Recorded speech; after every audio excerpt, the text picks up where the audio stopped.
Ladies and gentlemen, I would like to invite Mr. Sanjay Nayar, President ASSOCHAM and Founder and Chairman, Sovereign Investment Fund.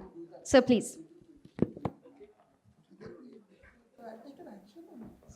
This is going to be with Minister Goyal, this is going to be an informal, formal session. And I'm so thankful that he pushed her to do this in Bombay.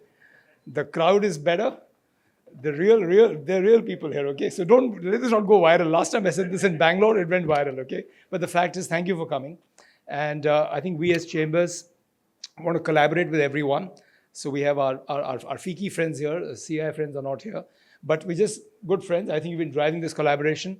We as chambers have a lot of work to do to help the government on policy making, but also data and research, because we represent about 4.5 lakh MSMEs. So we are going to stay focused on that. Just want to introduce that today in the management committee, we approved appointment of Mr. Nirmal Minda as the SVP and Amitabh Chaudhary, CEO of Access, as the VP. And we have some of the SEC members here, you know all of them. Maybe you don't know Rajesh Margo, the founder and the CEO of Make My Trip. So anyway, we have a great audience. So I think we should just get straight to the point, and we should maybe break up the discussion in 3 parts. Let's talk of the most topical: trade.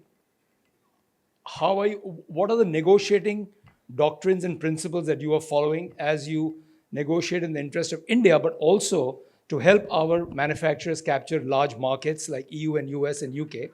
Second block we can talk about is ease of doing business, because I think that's an important thing to speak about. And what is your government doing in taking some concrete measures to make it easier to see some real private capex pick up in this country? And I think on the back of that, if that works, then I think we sort of talk about FDI, where we know there's maybe a slight plateauing. And again, the reason is ease of doing business. Now, these are very generic words, as you know. I know you get very irritated with them. But the fact is we can focus on few specific things on the ease of doing business. So I think we got the trade. We got trade. We should talk about MSMEs. And what's your judgment on the whole competitiveness that we have? And finally, we can talk about FDI. Am I missing anything? Ease of doing business. Ease of doing business is part of MSMEs, yeah. Thank you very much for coming. And I must tell you that a minister has come specially for this session to Bombay. It happens to be his constituency, but that's not the real reason. He's here for ASSOCHAM, and thank you for pushing us. Thank you, everyone. Thank you for being attentive and being here in numbers. Thank you.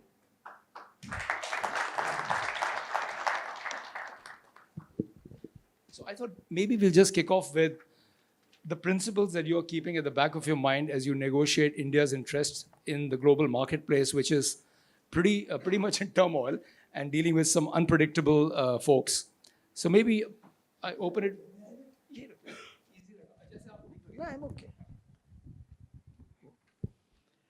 Thank you very much, Sanjay, Sajjan ji, and thank you very much all the friends.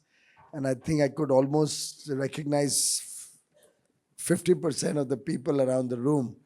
Lovely to be back home. Lovely to be in Mumbai on a day which I hope would have been a little more rainy, but doesn't seem to be like that. Otherwise, the rooftop on a rainy day, one of the finest places to be on a Saturday afternoon. Congratulations, Minda ji. Congratulations, Amitabh, for the new responsibility. And we look forward to your bringing in more dynamism and continue the good work that Sanjay has taken forward. Of course, I will also hope that all the other distinguished past presidents and captains of industry engaged or involved with ASSOCHAM will also remain active. I'm seeing many of you after a long time in an ASSOCHAM program. So I think my earnest request to everybody in the room and those who may not be here today also, that it's a 100-year-old organization. It's important that we maintain its relevance and sanctity. We ensure there's a proper youth brigade, bringing in the next gen into the organization with its own dynamism. And also we ensure that it continues to be relevant in policy making, in feedback, in India to the world, taking forward a greater industry association engagement so that we remain relevant and we don't fade away, even in the domain of policy making, in the domain of acting as a bridge between government and stakeholders, trade, industry, commerce, and for that matter, even consumers. It's a very vast area that ASSOCHAM will hopefully continue to contribute, and I wish all of you the very best in your efforts. You spoke about 3 topics. Let me try and focus on that, and then we can possibly engage with all of you and address some of your concerns or thoughts. I very clearly articulated that our negotiation strategy hinges on national interest. At no point of time will the Modi government ever allow national interest to be compromised. That is a given. That is the pillar on which all negotiations, all discussions, all dialogue with any country in the world is taken forward. And you can rest assured that that doctrine will never ever be compromised. Having said that, national interest is intertwined with several subjects. Over the last 11 years, we have been able to build trust across the world in the India story. And if you look back 10, 12 years ago, there was this huge trust deficit on India. We were written off as a fragile 5 company. From that situation to where we are, where we have a trust dividend instead of a trust deficit. And that, in a way, is the centerpiece also of our negotiations with any country. And friends, I can tell you the immense respect that India gets across the world, the immense confidence that governments and stakeholders across the world have in all of you, and your ability to deliver, your ability to deliver high quality goods and services, your ability to use investments into India for good returns, for good outcomes, your ability to meet your commitments to your customers or other stakeholders, even in the most challenging of times, has earned India phenomenal trust across the world. Prime Minister Narendra Modi, for the last 11 years, consistently is ranked the most popular leader of the world. He continues to enjoy the trust of the people of India, the world's most populous country, most vibrant democracy, most open democracy. And if you look at the leaders across the world today, amongst all the major economies, I think he would be the senior most. I don't think there's any other leader who's been in government for 11 years and going strong across the world. And of course, with 27 international awards, 4 of them bestowed on him only in the last trip. 11, I think, have come in only in this term, third term. In 13 months, 11 nations have chosen to award him the highest national honor. And that honor is, Mr. Modi is being honored because of 140 crore Indians. The world is recognizing our strength today. The world is recognizing that talent and skill is in India. And that is what gives us that negotiation leverage. For those who may have at some point of time contributed to our negotiations with UK, our continuing ongoing negotiations with EU and US, Chile, Peru, New Zealand, Australia to complete the second tranche, you will realize that today we are negotiating with advanced or developed economies. We are not trying to do trade deals or focus only on trade deals with our competitors. We are looking at complementary economies. Just a few minutes ago, a senior leader from amongst you mentioned to me that getting any goods from an economy which has a $50,000 per capita income or $70,000 per capita income into India is no competition for us. They just can't compete with us in products that we do in India or services that we provide from India.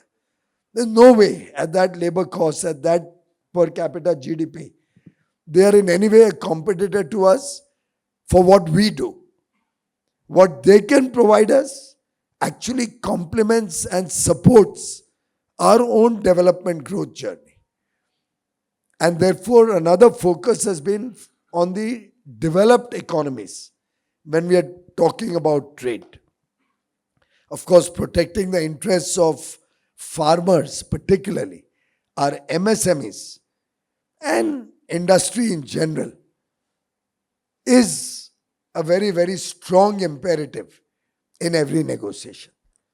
There is absolutely no way we will compromise on the interests of our farmers, MSMEs, the interests of our workers. Our effort is to give them more opportunity, to give them more trade internationally along with their growing markets in India with growing incomes. Our effort is to make sure workers get better, higher skilled jobs. Our effort is to get investments and technology. Our effort is to focus on innovation, like we did with the EFTA countries, Switzerland, Norway, Liechtenstein, and Iceland. By the way, they are some of the richest countries. I think Switzerland per capita income, they are the largest in the bloc, is over $100,000. More than $1 lakh per capita income. Per capita. Now, they have developed technologies, they have done some fantastic innovation work. They can't use it. At Swiss manufacturing costs, other than Swiss watches and maybe some chocolates, I don't know where else they can be competitive. And they're looking. Sanjay was there with me. The Swiss invited me to a business conference in a similar association like ASSOCHAM, actually even smaller. It was a Swissmen conference where only there were the small and medium enterprises, SMEs, no large companies. And I've been addressing audiences around the world. I've never seen 1,400 eager participants who registered to come in to listen to me. 1,400 companies were in that room there. And of course, India today also works differently. There were some issues raised on which we found solutions not in days, but in hours. In the course of the engagement there, we were able to sort out some of the issues that they flagged off. And we announced it. And I'm told by my ambassador subsequently that it has resonated very well with the Swiss companies present there. Just yesterday, a gentleman, Dr. Bose, I think, Dr. Bose, from Norway, met me. He has, of course, started moving his manufacturing to India. But he says, post that visit to Norway, were you there? In my Norway visit, it was a 7-hour engagement. I reached at 2 o'clock in the night. We started our meetings at 9 in the morning. And I had a 4 o'clock or 5 o'clock flight. That was the delta of time that I had available. We had 6 different engagements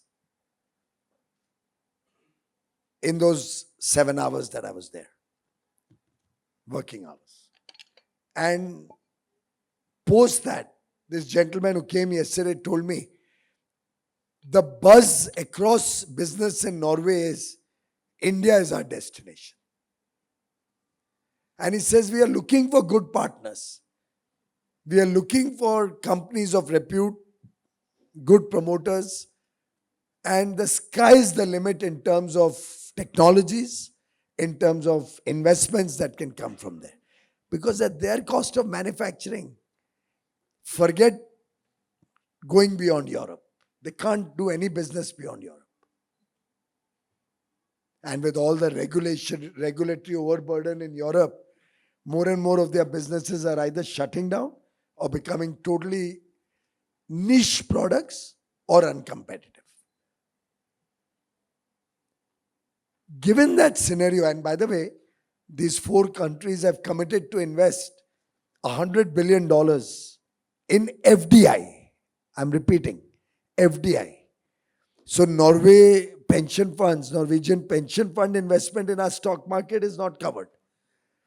Otherwise, they can put in $100 billion in maybe 6 months and say our commitment is met. Yeah, these 4 countries alone. So the advantage at least of having a former investment banker is that we made sure every word is properly, carefully written in. And it's a twin commitment. 100 billion FDI and creating 1 million direct jobs. Now friends, these companies, and largely the Swiss companies, are medium level from their perspective. Family-owned businesses. Companies which have high-tech products but very small production, small value of production. For them to be able to capture world markets, all of Asia, all of Africa, Latin America, even to be competitive in America or other Japan, Korea type, Australia type developed countries, they will need an alternate and more cost competitive production base. And my calculation or my gut sense is that 100 billion FDI along with Indian promoter equity, and most of you allow that FDI only at a premium when they come into your companies, and with stock markets at an all-time high, that 100 billion FDI will catalyze at least a $500 billion investment in India into brownfield or greenfield, and maybe in some cases even matured assets. Because there'll be Indian equity on that, and there'll be an overlay of some debt on that. There'll be some ecosystem impact, suppliers, customers, showrooms. There's whole ecosystem impact also of whatever comes in from there. Now just imagine only 4 countries, and not very large. Liechtenstein has what, 200,000 population? 100,000. But per capita income of 182,000, I think. But forget both these numbers. Some of the world's finest technologies have housed themselves in Liechtenstein for a variety of reasons. I don't want to get into that. Now, if they start looking at India, imagine the transformational impact it can have. But when they come to India, when they engage with us, they will need all of you. You will have to start open your mind. Whatever the government may do, we've created this enabling framework. And they're taking it seriously because I can claw back the concessions we have given them in the FTA. And the good news, this will be the first forum I'm sharing the good news. So you have your headline coming out of ASSOCHAM. All countries have now ratified, all the 4 countries have ratified the FTA, lodged their documents with the repository, which was Norway. And from 1st October, EFTA will come into effect.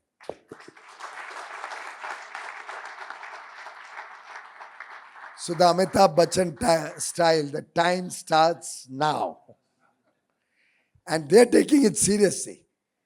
They are continuously looking at India as an investment destination. अब आपके हाथ में है दौर, आपके हाथ में है लगाम पकड़ना और उस पैसे को अट्रैक्ट करना, उस टेक्नोलॉजी को अट्रैक्ट करना. And let me tell you what more we are doing. 1 lakh crore rupee has been sanctioned by the cabinet recently into a fund, and that's 50-year money, so that money can revolve, can take many cycles. It can be given out to all of you or any company willing to do in research and development in the form of grant, in the form of low-cost loan, interest-free loan, long-term loan, whatever. Whatever model you find best or is found best between the investment committee and you. Now, all of you can easily understand when I tell you that a 1 lakh crore rupee, which is about $12 billion, invested, it will multiply through many rotations is another matter. But in the first instance, that innovation cost in Switzerland or Europe or America versus the same R&D cost in India, will it not be 1/6 or 1/8? $100 spent in America, you can get that same outcome because R&D is largely human oriented. And in any case, the talent doing that worldwide comes from India. So this $12 billion is equivalent to $100 billion of R&D. I'm not even calculating the cycles that will rotate going forward, with some money coming back, some more being given to fresh R&D. Even at the base level, this 1 lakh crore can be equivalent to 8 lakh crores. Can you imagine the jobs that will create? Can you imagine the new technologies that we can patent and innovate out of the Indian talent? Can you imagine that the amount of, we produce the world's highest STEM graduates, 2.4 million a year, compared rental of a high quality, top grade complex for a GCC is probably 1/10 the price here than it would be in a good locality in the US or in Europe. And all other associated costs. All that thing about electricity being expensive in India and all is actually not true. The power bill in Manhattan for a similarly placed office area would be at least 3 times what it would be in India or in Mumbai or in Nariman Point.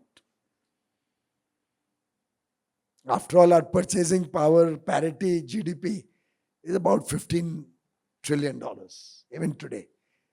Coke bottle here costs what, 1/10 or 1/20th of what it costs in the US. So we have a sweet spot. We have a very strong economy, a very strong negotiating elbow room. And that's what the world is recognizing. Or I may say most of the world is recognizing. Those who do not, do so at their own peril, at their own risk. And I can tell you, every agreement that the Modi government comes up with through very hard, strong negotiation has had a differentiating factor. Our Australia FTA, the IT industry was struggling with a dual tax. They were paying tax in India and they were paying tax for services from India to Australia a second time around in Australia. We got that tax removed off the law. They changed the law. We got it removed. And now our competitiveness in the Australia market to provide services has gone up by leaps and bounds. Hot. I can tax ASSOCHAM a little more, right?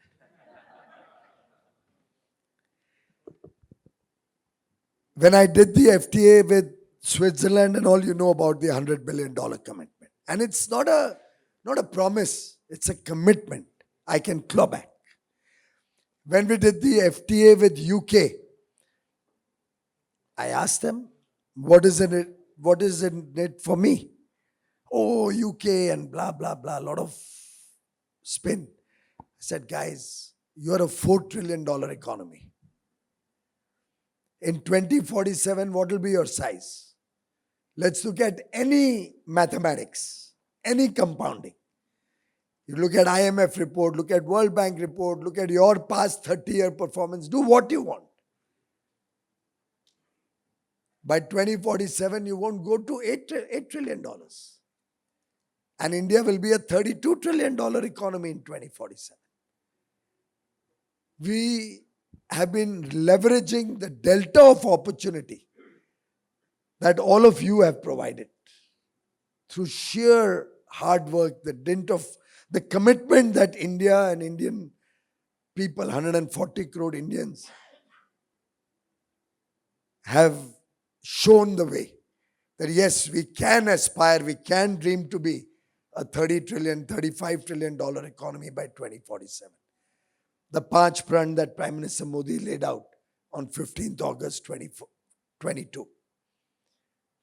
अमृत काल 25 साल और हम एक विकसित भारत बनाएंगे, एक समृद्ध भारत बनाएंगे.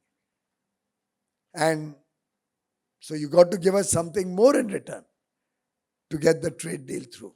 I'm opening a large market of 1.4 billion people. Your market is 70 million or something. And it took time, it took a lot of struggle, it took a lot of jostling. But finally, we've got you a double contribution convention agreement by which probably 100,000 Indians who go there as temporary workers, 2 years, 1 year, 3 years, maybe some even for 5 years, who today paid 12.5% from their own income and the employer pays 12.5%. So 25% is paid, which goes down the tube.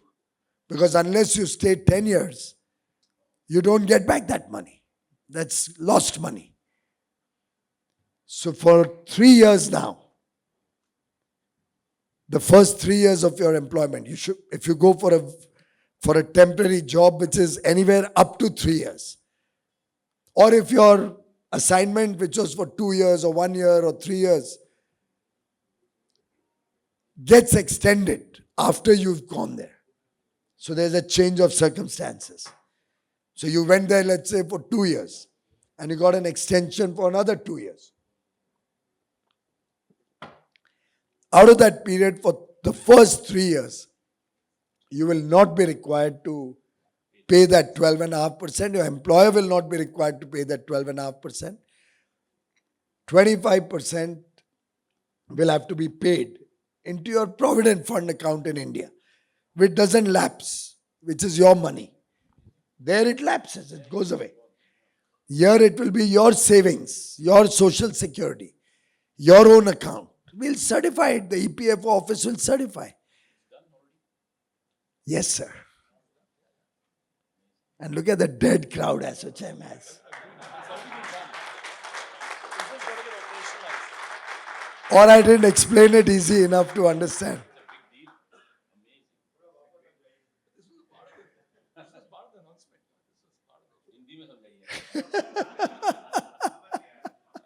समझ नहीं आया? अगर आप IT industry में काम करते हो, TCS में काम करते हो, और आप 2 साल की कोई असाइनमेंट के लिए यूके जाते हो, तो आज के दिन टीसीएस 12.5% और जो भी एम्प्लॉय जा रहे हैं वो 12.5%. यूके में जब जाता है 2 साल के लिए, तो उनको 12.5 और 12.5 एम्प्लॉय दोनों को मिला के 25% उनकी ट्रेजरी में देना पड़ता है. और वो पैसा आपको कभी वापस नहीं मिलता है, लैप्स हो जाएगा, क्यों? आप टेम्पररी गए हो.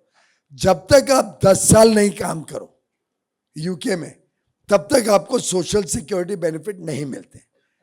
और 90% लोग मुझे बताया गया 3 साल के ही असाइनमेंट में जाते हैं और 3 साल के अंदर वापस आ जाते हैं। कोई 1 साल के लिए जा रहा है, कोई 2 के लिए जा रहा है, कोई 2 के लिए गया तो ज्यादा 1-2 साल का भी एक्सटेंशन हो जाता है। तो स्टैटिस्टिक्स हमने जब निकाले तो लगभग 90% लोग सिर्फ 3 साल के अंदर ही वापस आ जाते हैं और वो पैसा जो 25% दिया है वो उनकी ट्रेजरी में जाता है, हमारे एम्प्लॉय को या कंपनी को कोई लाभ नहीं मिलता। अब जब आप जाओगे यूके, जब भी FTA will come into force, हमारे यहाँ तो कैबिनेट अप्रूवल के बाद हम तैयार हो जाएंगे, उनके यहाँ पार्लियामेंट्री अप्रूवल वगैरह लगेगा, पर ये कोई उन्होंने फेवर नहीं किया। उनके समझ में आया कि भारत इतनी बड़ी मार्केट जब दे रहा है और इतनी अपॉर्चुनिटीज दे रहा है तो उनको भी सामने कुछ मिलना चाहिए। एग्रीमेंट तो विन विन होना चाहिए ना दोनों तरफ। तो विन विन एग्रीमेंट को बनाने के लिए, एक बैलेंस लाने के लिए, एक म्यूचुअली बेनिफिशियल एग्रीमेंट बनाने के लिए हमें कुछ देना पड़ेगा आपको।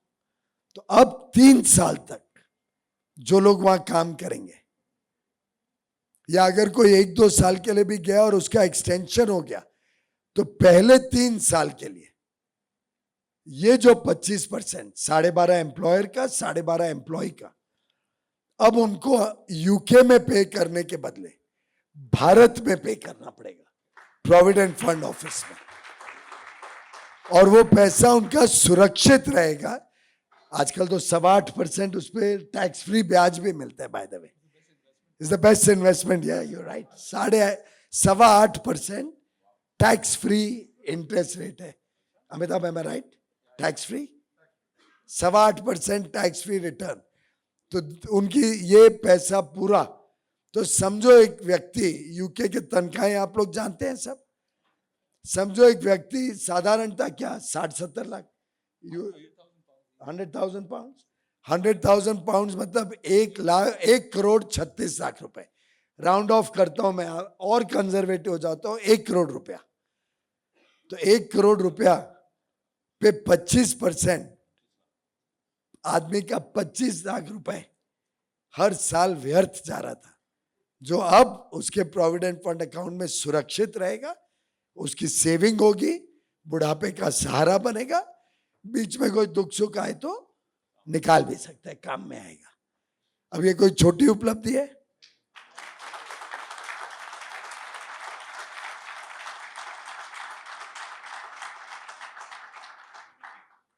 और ये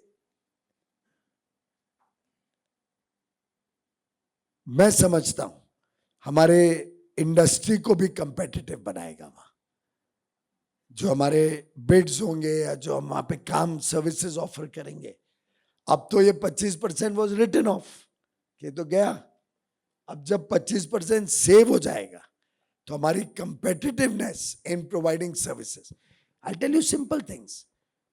आज कोई होटल का फर्निशिंग होना है वहां पे, उनकी तो सर्विसेज बेस्ड इकोनॉमी है ज्यादा, होटल का फर्निशिंग होना है।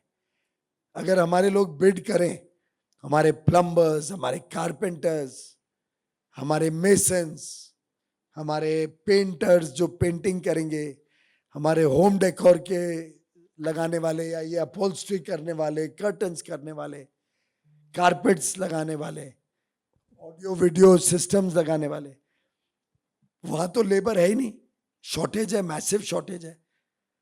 तो इन सब को शॉर्ट पीरियड के लिए जाके काम करके आना, सेविंग्स बना लेना, कि कितनी बड़ी सहूलियत मिल सकती है। So think about this, is the negotiating strategy. परंतु स्ट्रैटेजी हर देश के लिए अलग होगी, हर देश के साथ अलग होगी। ये $4 ट्रिलियन की इकोनॉमी थी, यूरोपियन यूनियन खुद ही अपने आप में $20 ट्रिलियन की इकोनॉमी है, तो वहां की नेगोशिएटिंग स्ट्रैटेजी अलग होगी।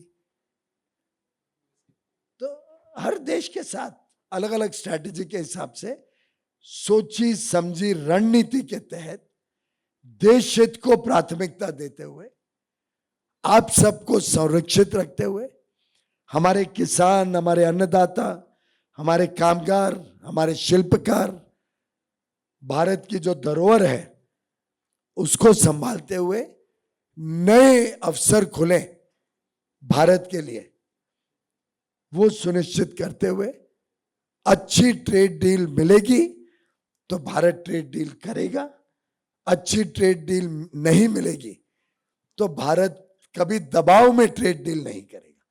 ये मैसेज बहुत क्लियर है।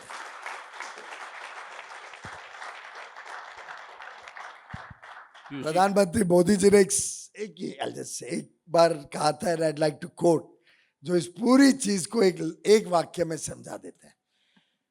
I quote Modi ji, I have a simple yardstick for decisions. My country first. I always question if what I am doing harms my nation in any way. Unquote. Piyush, thank you very much. I think you explained it extremely well. And in fact, you repeated the explanation in Hindi also, so it really helped all of us to understand this whole concept very well. I remember there was a time when we were signing FTAs and Prime Minister Modi had traveled to Bangkok, to Thailand, for a very big FTA discussions with China and with other Eastern Bloc countries. And I had discussed with you that this will be a real big disaster because during the Congress time, the FTAs were done without taking industry into confidence. RCEP, yeah. And we signed with, this was RCEP in Thailand that was being signed, but before that we did sign FTA with Japan, Korea, and Taiwan, and Malaysia, and ASEAN countries. So, and you were good enough to take up this matter with Honorable Prime Minister, and then this whole RCEP was put on hold, and I really thank you and Prime Minister Modi that this was done, because otherwise Indian industry would have really suffered. So that was the context of the past, that how this government has been. Correct. Correct. So, so Piyush has been in the forefront. Like sometimes we as an industry, we feel little hesitant in talking about things that okay, Japan and Korea, because we have a good relations with Japan. We have a very strong relationship with Quad, given that Quad relationship and all. But Piyush doesn't take that as this. He in fact asked me that is Japan because we import steel or other products from Japan at zero duty, or Korea at zero duty. So he asked me, do they if you want to export, will they accept the product? And I said there is no way, because Japan has this very strong concept that if nationalist feeling against India, where India, every trader wants to buy cheaper from wherever it comes, even if it comes from China or wherever, whether we have good relations with China, or even if the material was to come from Pakistan, our traders will accept, our industry will accept. But Japan, it is not the same. So Piyush called the Japanese ambassador, both Korea, Japan, at different times, different meetings, and shouted at them and told them that this is not acceptable to me. If you want to import material from export to India at zero duty, you must be open to import from India at zero duty. I am not sure whether they have still done that, but that is the yeah, for domestic industry, Indian industry is now buying from Indian, Japanese industries. Transplants in India now are buying from Indian producers. That definitely has happened. The huge change, because otherwise they will always find some excuse or the other. This quality is not there. This quality of steel is not produced in India. But that is now changed, which is a big U-turn from their policy. Because otherwise, the obvious thing is that if I have a factory in Italy, for example, so my first preference is that I would sell steel from here, get value added in Italy, and then sell in that market. But what Piyush has done is that to tell the Japanese that if you want to have a long-term growth in this country, then you have to rely on the domestic production, domestic supply system, and then you add value, you are most welcome. But if you want to value add your Japanese imports and then value add, you are not welcome. So this is Piyush. I must thank the policy of Prime Minister Modi, and the way you have handled this is absolutely fantastic. Piyush. Second thing, Piyushi, that ASSOCHAM is a chamber of MSMEs. You know, we have 3.5 lakh MSME which are connected with ASSOCHAM. So unlike other chambers, ASSOCHAM is really, we take pride in MSME because the growth of this country is in the hands of MSME. If MSME does well, if they export products, they supply products, then that is unmatchable. Large industries are, you can count them on fingers. But MSMEs is something which is a real across. So my question to you is that, you know, in India, we are happy, or I don't know if we are happy or not, but we are growing at about 6.5% of GDP. What is your dream? What is your ambition? What do you feel that how we can take it to double digit growth or closer to double digit? What India needs, MSME needs, large industry needs? It only needs one thing: change in mindset of all of us in this room, big or small. When we run our business, do we not set targets before us?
Please, whether we have to pull their ears and make them buy Indian steel or no,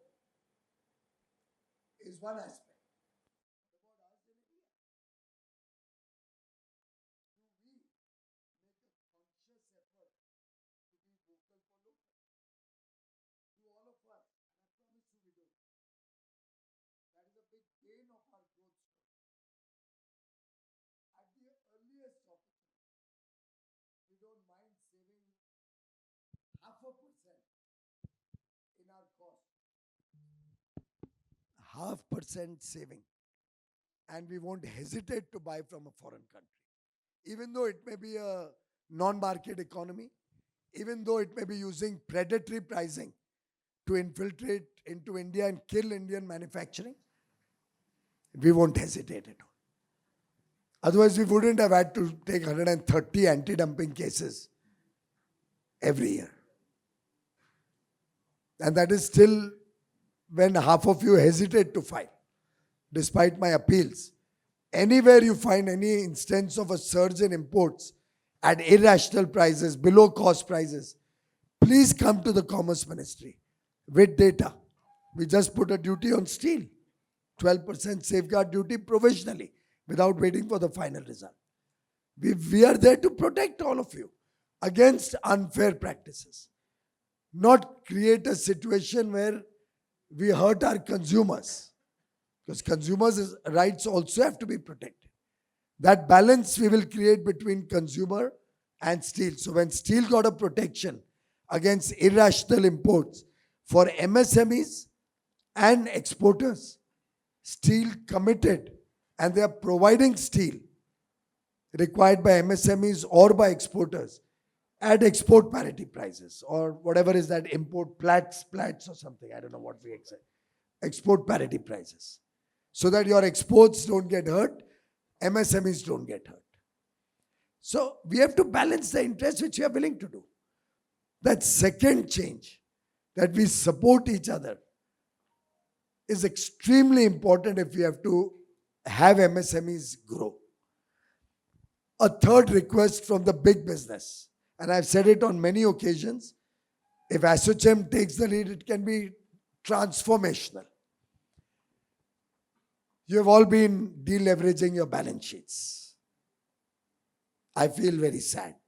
My traditional economics, which I learned when I was a young man in college or when I started my business as an entrepreneur, was that if you use equity to run your business and no debt, is the most inefficient form of using your scarce capital. Some of you have made so much money in the stock market that everybody is out there to deleverage your balance sheets. Even the stock market possibly has started looking at deleveraged balance sheets. Probably we need to have a session with the analysts, which I have after this at lunch. Or with the stock market or investing community. Now, we have to get out of this debt aversion, because that's limiting your growth.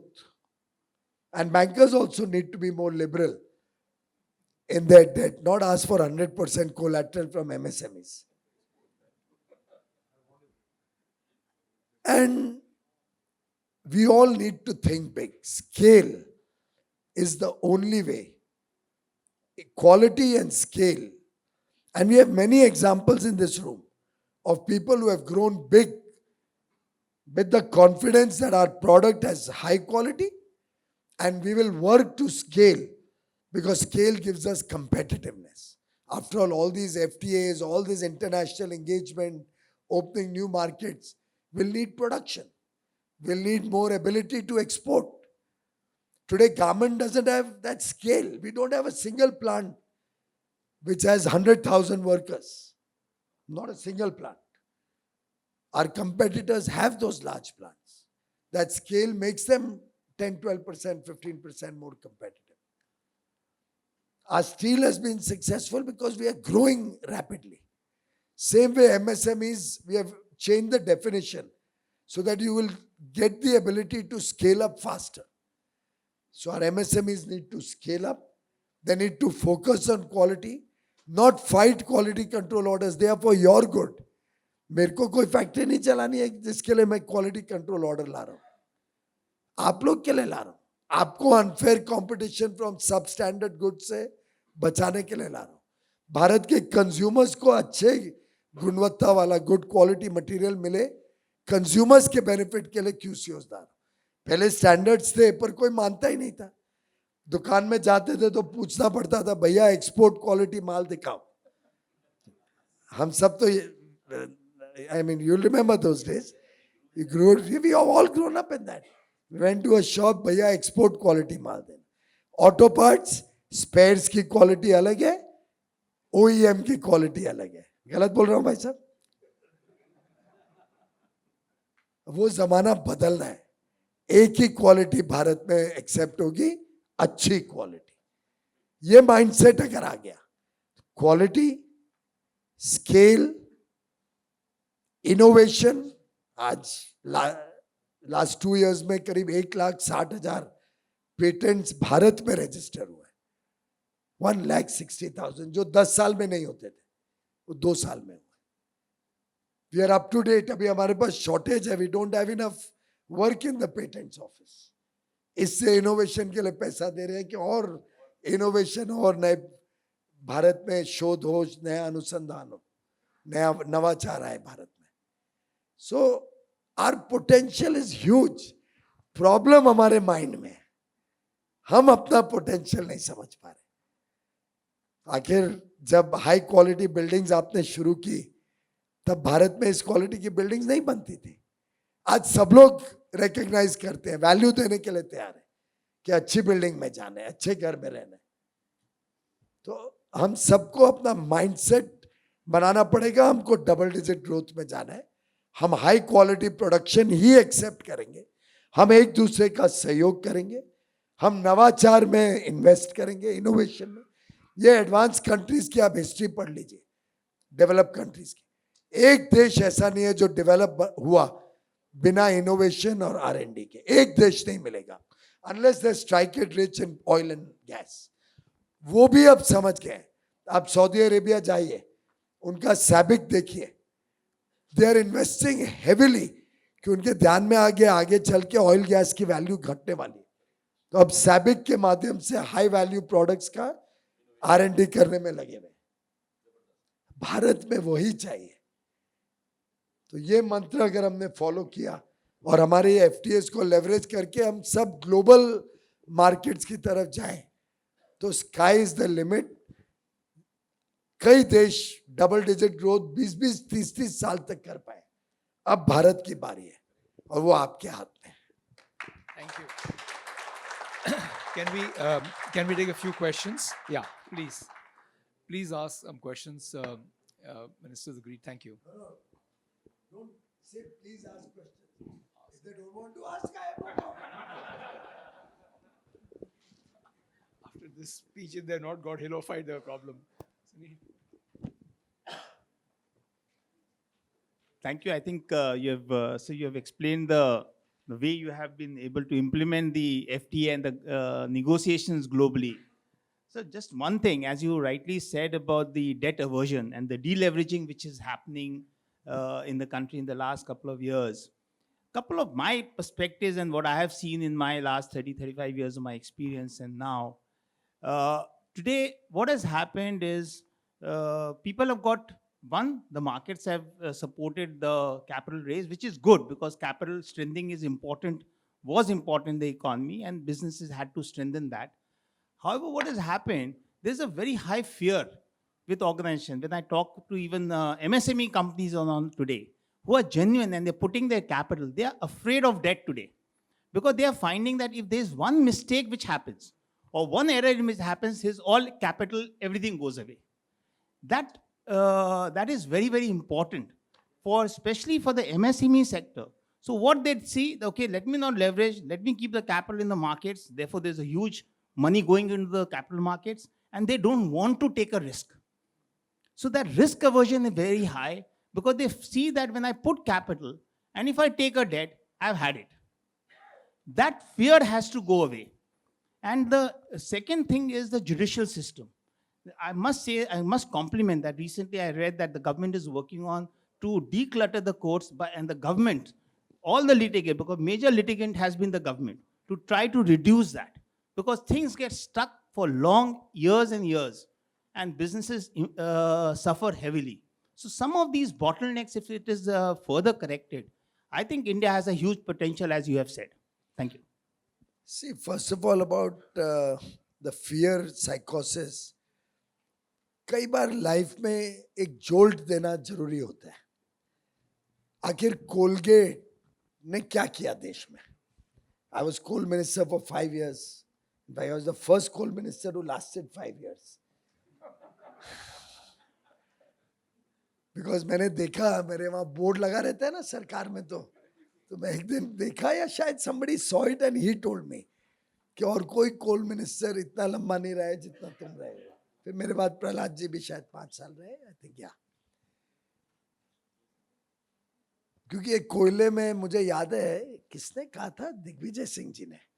हाँ, दिग्विजय सिंह जी ने एक बार एक parliament की debate में alleged करने की कोशिश की थी कि गोयल साहब, कोयले की दलाली में सबका हाथ काला है, मुंह काला है और something. And I had given him a retort कि वो आपके जमाने में था, हमारी सरकार में वो कुछ नहीं होता है। और आप 11 साल में एक भी कोयले का या किसी माइन का स्कैंडल आपने सुना है क्या? 11 साल में। और मैंने तो फाइलें देखी हैं जो कोलगेट की फाइलें थी पर्सनली, क्योंकि कोल मिनिस्टर के नाते मुझे सीबीआई प्रोसिक्यूशन सैंक्शन देना पड़ता था जिन अधिकारियों ने देश के साथ विश्वासघात किया था।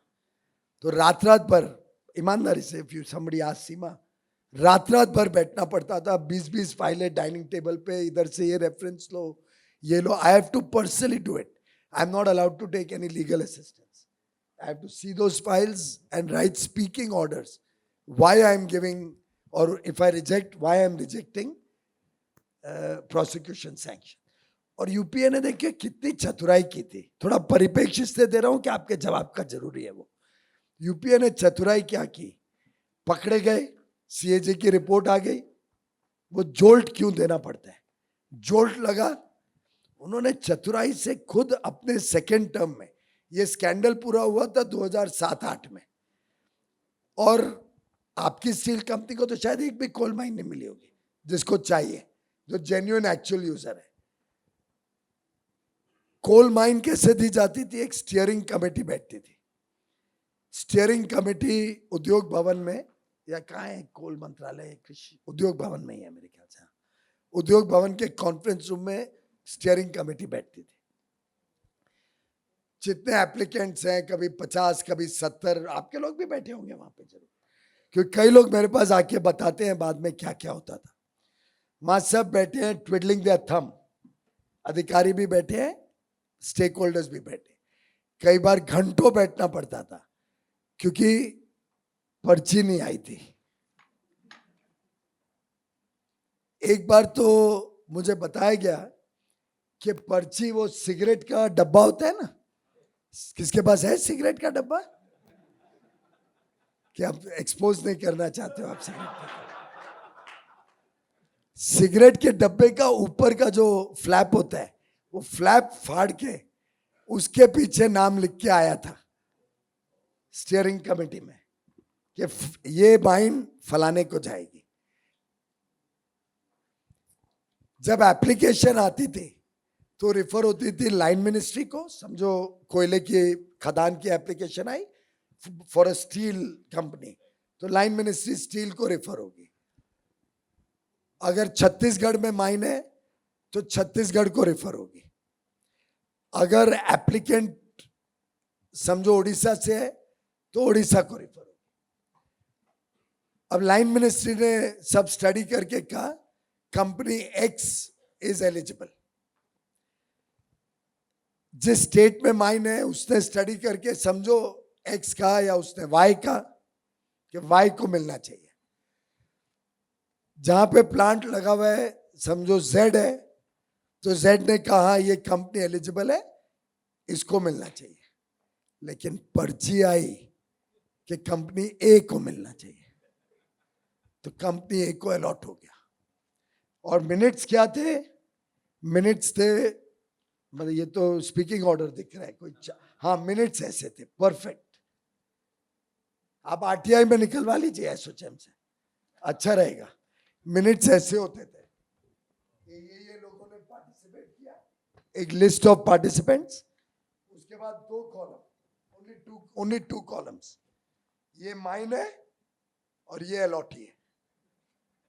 नो रीजंस क्यों कंपनी एक्स को नहीं दिया जा रहा है लाइन मिनिस्ट्री द्वारा, क्यों वाई को नहीं दिया जा रहा है होस्ट स्टेट के द्वारा जो सजेस्ट किया गया है, क्यों जेड को नहीं दिया जा रहा है जहां पे प्लांट जेन्युइनली लग रहा है, क्यों ए को दिया जा रहा है जो फाइनल अलॉटी है. कोई स्पीकिंग ऑर्डर नहीं, 2 कॉलम, ये माइन है और ये कंपनी को अलॉट हो गया, पीरियड. और ये सरकारी दस्तावेज में सब है. तो इन्होंने क्या चतुराई की, सीबीआई इंक्वायरी शुरू की यूपीए 2 में, और यूपीए 2 में ही वो इंक्वायरी खत्म भी कर दी और डिनाई कर दिया किसी को भी प्रोसिक्यूशन सैंक्शन, और कोर्ट में जस्टिफाई कर दिया कि कोई स्कैंडल हुआ ही नहीं है, और फाइलें खत्म करने के कोशिश की कि केस खत्म हो जाए. अधिकारियों ने तो एक दूसरे को बचाने में लगे रहे. सबने दिख दिया denied because CBI has found nothing in the whole thing, और ये उठा के उस समय कोर्ट में दे दिया. जब मैं मंत्री बना तब सितंबर 14 में 190 से ज्यादा माइंस को सुप्रीम कोर्ट ने कैंसिल किया. पेटेंट गड़बड़ थी. सीबीआई कोर्ट ने लिख के दिया कि पुनः विचार के लिए भेजा जाए सेंट्रल गवर्नमेंट को, रिकंसिडरेशन, एंड कारण बताएं कि क्यों डिनाई किया है प्रोसिक्यूशन सैंक्शन. मेरे अधिकारियों ने उस समय फिर लिख के भेज दिया मेरे पास फाइल कि नहीं नहीं, सीबीआई ने तो कुछ ढूंढा मिला नहीं, तो we should deny prosecution sanction. मैं अरुण जेटली जी के पास गया, उस समय फाइनेंस मिनिस्टर थे और senior lawyer, he understands all this best. प्रधानमंत्री जी के पास जब गया, उन्होंने कहा न्याय करो, जो सच है, जो देश हित के लिए तुम्हें वो करना है। कोई डिटेल में नहीं गए, एक ही डायरेक्शन जो अभी मैंने पढ़ा भी, do the thing which is right. वित्त मंत्री के पास गया, उन्होंने सीबीआई के जज का ऑर्डर पढ़ा, and you know what his words were, it's either you or them, if you try to save them तो तुम कटघरे में खड़े होंगे। It was crystal clear. और रात रात भर बैठ के जब स्टडी किया तो एक एक केस में क्या, नॉट नेसेसरली 100%, वो 194 कैंसिल करने की आवश्यकता नहीं थी। तो 3 ही स्टीयरिंग कमेटी है, मुझे अभी नंबर याद नहीं है, 35, 36, 37 स्टीयरिंग कमेटी या अराउंड दैट, जिसमें गड़बड़े हुई है, नॉट 100%। तो आप बताइए वो जोल्ट काम किया या नहीं किया? उसके बाद सब वाइनें अभी ऑक्शन होती है, पारदर्शी तरीके से दी जाती है। हमने वो अधिकारी निकाल दिया सरकार। We brought in a law in my time and we change the act, everything will only be auction, nobody has the right to get any allotment, nobody. और गड़बड़ खत्म हो गई। वो दिग्विजय जी का कोयले की दलाली का वो यूपीए के साथ साथ समुंदर में बह गया, और उसके बाद से आज तक मोदी गवर्नमेंट में पूरी पारदर्शिता के साथ आपको भी मायने मिली होंगी, और प्रीमियम देना पड़ा होगा, जम के देना पड़ा होगा। और वो प्रीमियम किसको मिलते हैं भाई साहब? स्टेट गवर्नमेंट को। हम भी नहीं लेते हैं, सेंट्रल गवर्नमेंट मेहनत करता है, सब काम करता है, पूरा प्रीमियम स्टेट गवर्नमेंट को देता है, जिससे स्टेट का उद्धार हो, स्टेट का डेवलपमेंट हो, इंफ्रास्ट्रक्चर क्रिएट हो। जो माइनिंग एरियाज है वहां पे भी इंफ्रास्ट्रक्चर हो, गरीबों को सहूलियतें मिले, गरीबों का उद्धार हो। पूरा पैसा, लाखों करोड़ रुपया, लाखों करोड़ रुपया स्टेट्स को मिला है 11 साल में अंडर आवर गवर्नमेंट। बैंकिंग का यही हाल था। जो हालत में हमें बैंकिंग मिली, किसको सब भूल गए हो कि याद है? करीब करीब 85,000 करोड़ रुपए का लॉस हमारे पीएसयू बैंक सालाना करते थे। M I right Amitabh ji? और ये तो लॉस जो दिखाते थे, जो अंडर द कारपेट ब्रश करते थे, राउंड ट्रिपिंग, क्या था वो, evergreening of loans. I don't think आप में से कोई भी है जिसको मालूम नहीं है क्या होता था। एक कंपनी का लोन ओवरड्यू हो गया, दूसरी कंपनी में लोन लो, उसको छुपाओ, मेरा टेन्योर चेयरमैन का खत्म हो जाए, दूसरा आदमी भुगतेगा। और करते करते करते लाखों करोड़ रुपए के हिडन एनपीएस हमने विरासत में 2014 में पाए। पूरा banking system was in collapse mode, और उसके कारण private banks were having a field day. If you remember, private banks were having a field day those days. अभी थोड़ा उनको मेहनत करनी पड़ती है, पीएसयूज के साथ कंपीट करना पड़ता है। पीएसयूज की भी वैल्यूएशंस बढ़ गई है, पीएसयू बैंक्स की, पीएसबीज की। Is that right? Big time. आपकी भी वैल्यूएशन बढ़ी होगी जरूर। So, bottom line is that it's high time that the banks needed that jolt. जो ऑनेस्ट बोरोअर है उसको कोई प्रॉब्लम नहीं हुई। ऐसा हो सकता है कभी कोलैटरली डैमेज में थोड़े केस हो तो उनको फिर न्याय मिलेगा। India is proud that we have a judicial system. देर हो सकता है पर कभी भी न्याय मिलता है इंडिया में, अगर आपने गलत नहीं किया। और रिस्ट्रक्चरिंग आज भी होता है, पर देख के होता है कि जेन्युइन केस है कि नहीं है। एवरग्रीनिंग तो मुझे लगता है खत्म ही हो गया होगा। एवरग्रीनिंग की हिम्मत कोई बैंकर नहीं करे। और आज कितना प्रॉफिट है बैंक्स का सालाना? 3 लाख करोड़ रुपए। सब बैंक स्ट्रांग हो गए हैं, और ये आपके बैंक्स हैं। These are public sector banks, these are your banks. आपका पैसा है, you are taxpayers. Do you not want your money safe? You may also be depositors.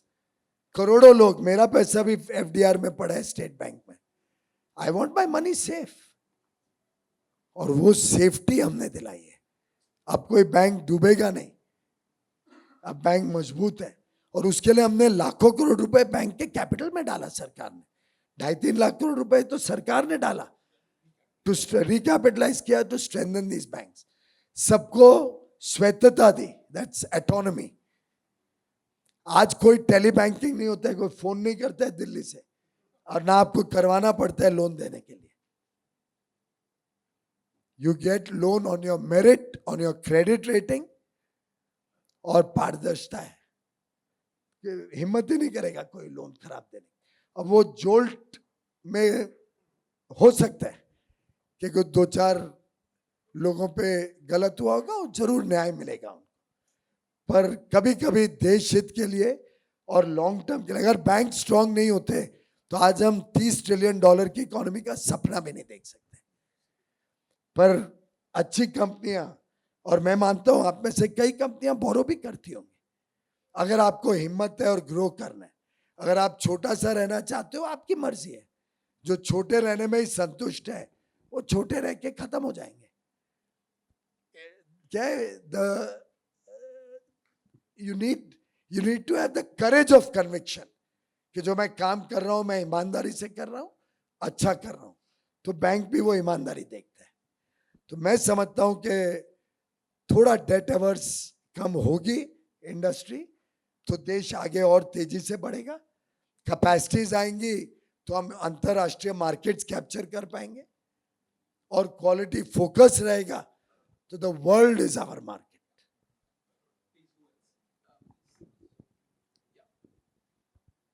Just keep it crisp. Yeah. Oh, Rajiv, go ahead. Keep it short, he's telling me. No, not you. I'm telling him. To keep But I want to set the context. I don't want you to go back with a No. This half is great. story. This is not. This is very good because Mumbaikars don't get this perspective. Yeah. Good afternoon, sir. This is Rajiv Gupta. I had the opportunity to represent ASSOCHAM delegation to UAE, and we were privileged to visit DP World and heard about Bharat Mart, which your ministry has taken the initiative to set up. Given the fact that ASSOCHAM has 3.5 lakh MSMEs, and this facility is, I'm told, is prominently to help MSMEs to export to the entire world through Bharat Mart, which is a big initiative. So I was wanting to know what efforts do you think we should put at ASSOCHAM to ensure this gets popularized and we increase our exports? Brilliant question. But आपको सबको ध्यान आ ही गया होगा अभी तक कि हर question में मैं आपके ऊपर ही जिम्मेदारी और काम डाल दूंगा. It's a good opportunity. I'll tell you again contextually because I'm sorry, we may have less questions, but rather you understand what's happening and what I'm going to do going forward. There is a thing called Dragon Mart or Dragon Market in UAE. What is it? There are showrooms in the front, small and big. 100 foot का भी showroom है, 5000 foot का भी showroom है. अलग अलग company अपने हिसाब से वो शोरूम किराए पे ले रही है. उसके पीछे there is a huge warehouse. In that warehouse, Chinese companies are stocking material. And people from all over the world come to that Dragon Mart or Dragon Market or whatever. Just Google what it is. You know how much business they are doing from that Dragon Mart alone? 85,000 crores. 85,000 crore रुपए का cell सिर्फ एक उस dragon mart से होता है. Small and MSME companies who otherwise cannot reach out to the whole world. They just keep some stock of material in that showroom space. They display their material. समझो ceramics की company है मोरबी की, वहां पे display कर दिया all their various 20-30 models, samples and all. छोटा सा शोरूम लेके पीछे they keep some stock of fast moving material in the warehouse. और वहीं पे हाउसिंग भी मिलता है. तो एक मियाँ बीबी या एक मालिक और एक कर्मचारी या 2 कर्मचारी वहां पे रह लेते हैं.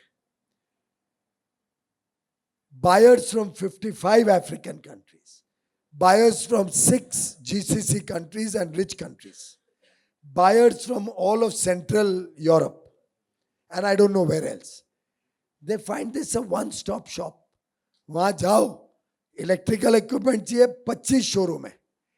पिकअप द बेस्ट जो आपको अच्छा लगता है, एंड पिकअप के साथ आपको लंबा ऑर्डर देना है और 6 महीने में आएगा, कुछ नहीं. जिस पे उंगली लगाई वो माल पीछे वेयरहाउस में पड़ा है. 2 दिन के अंदर डीपी वर्ल्ड ही उसको शिप कर देगा जिस भी देश में जाना है. तो आपको शिपिंग का भी प्रॉब्लम नहीं. जो ऑर्डर दिया उसको आप पीछे जाओ, रात को बैठ के पैकेजिंग कर दो, अगले दिन डीपी वर्ल्ड ही उठा के लेके जाएगा, आपको और कुछ नहीं करना है, और वही शिप करेगा.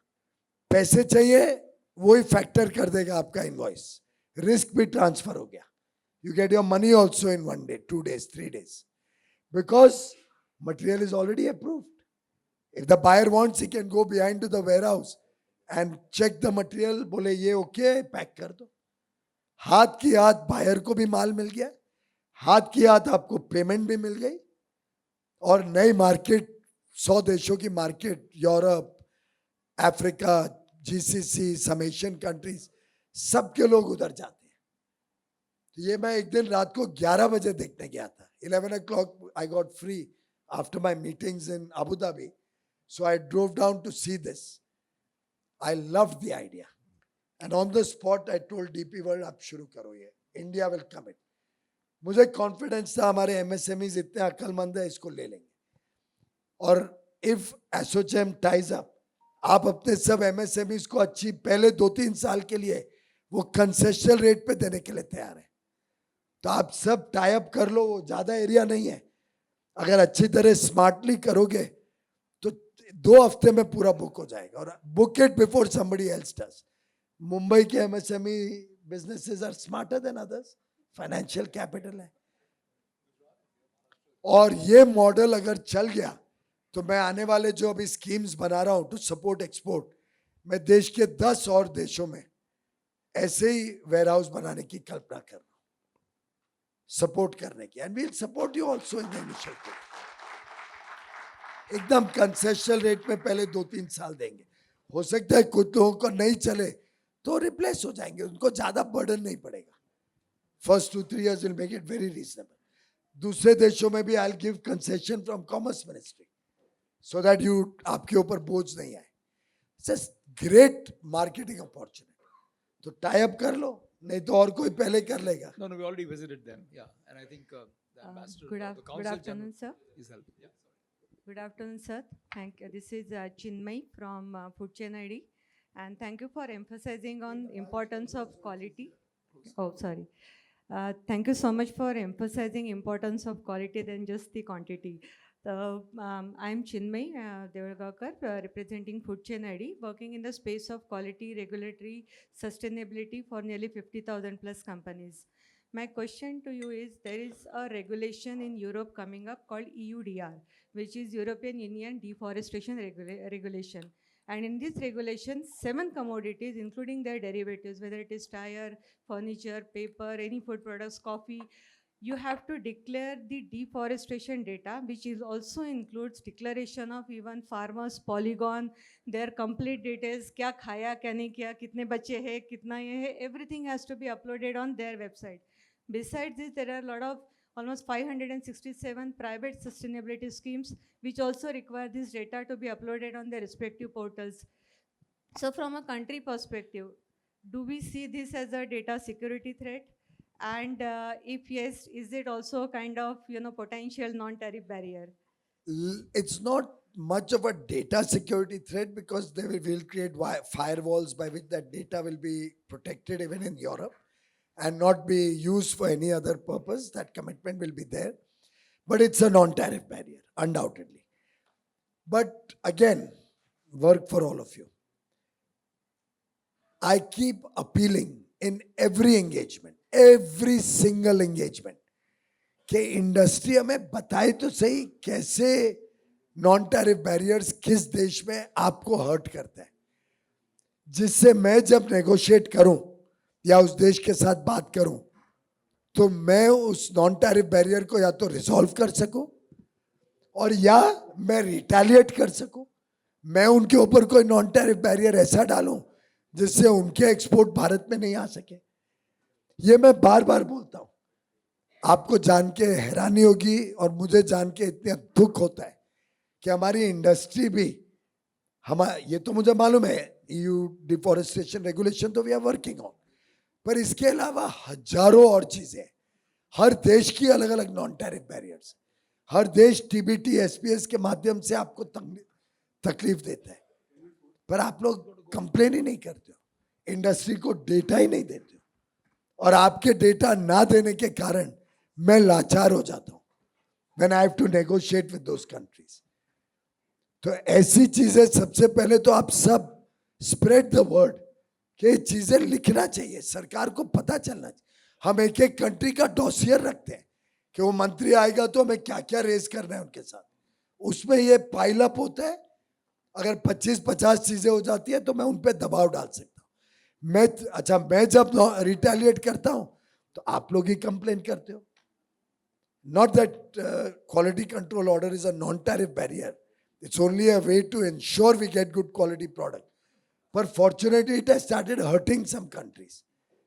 तो हमारे लिए तो एक्चुअली एक टूल और एक ताकत बन गया, पर वो इम्प्लीमेंट करने जाओ आप ही दौड़ते हुए आते हो, एसोसिएशंस ही आती हैं, इम्पोर्टर्स आते हैं in the garb of manufacturers, MSME बोलते हैं हम छोटे हैं, हम नहीं कर सकते, जबकि हम सब सहूलियत देने को तैयार हैं। बड़ी इंडस्ट्री ने भी हाथ थामना चाहिए छोटों का, to help them implement QCOs। That's why I said it's a collective effort. अगर हम स्टॉप करें कंप्लेन करना तो शायद हम रिटेलिएट करके आपको मुक्ति दिला सकेंगे उनके नॉन टैरिफ बैरियर्स। तो ये दो तरफा है, आप लोग कंप्लेन भी करिए, पर कंप्लेन के साथ साथ हमें सपोर्ट करिए जब हम उनके ऊपर अटैक करते हैं, उनके ऊपर नॉन टैरिफ बैरियर डाल। But it's a great question. Great question. I think we need to wind up. I think your man is saying that you have to go. But I really want to thank. This has been the most informative, highly knowledgeable, and it's really fantastic. You spent so much time with us. Really appreciate. Fantastic. Thank you, everyone.